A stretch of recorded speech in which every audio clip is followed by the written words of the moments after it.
Medina के बाजार में एक बूढ़ा दुकानदार रहता था जिसका नाम हारिस था।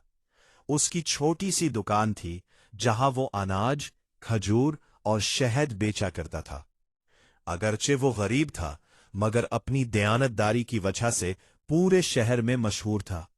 लोग कहते थे, हारिस के तराजू में कभी धोखा नहीं होता। एक दिन सख्त आहत पड़ा। खुराक कम हो गई और चीजें बहुत महंगी हो गई। कई दुकानदारों ने वजन में कमी करना शुरू कर दी ताकि ज्यादा मुनाफा कमा सके, मगर हारिस ने ऐसा करने से इनकार कर दिया।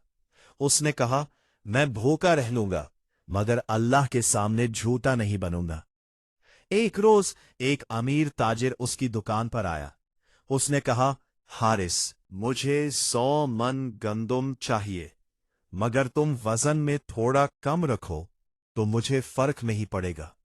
मैं तुम्हें बहुत पैसे दूंगा।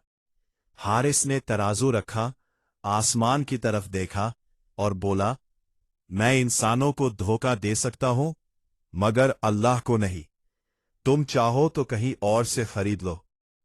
अमीर ताजिर गुस्से में चला गया और लोगों से कहने लगा कि हारिस बेवकूफ है।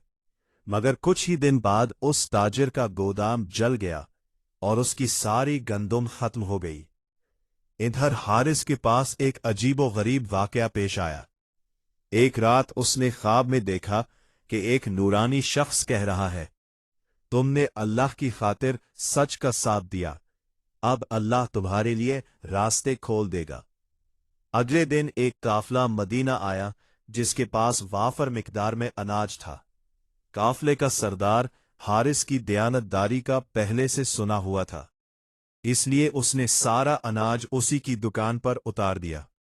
यूं हारिस की दुकान फिर से भर गई और लोगों को मुनासिब कीमत पर खुराक मिलने लगी।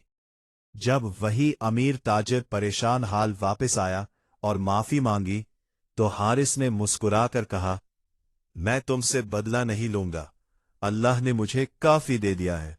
ना सिर्फ उसे अनाज दिया बल्कि गरीबों में भी मुफ्त बांटा। लोग हैरान हुए कि एक सादा सा दुकानदार इतना बड़ा दिल कैसे रखता है। नबी करीम सल्लल्लाहु अलैहि वसल्लम का फरमान याद दिलाया गया, अमानतदार ताजिर क़यामत के दिन नबियों, सिद्दीकीन और शुहदा के साथ होगा।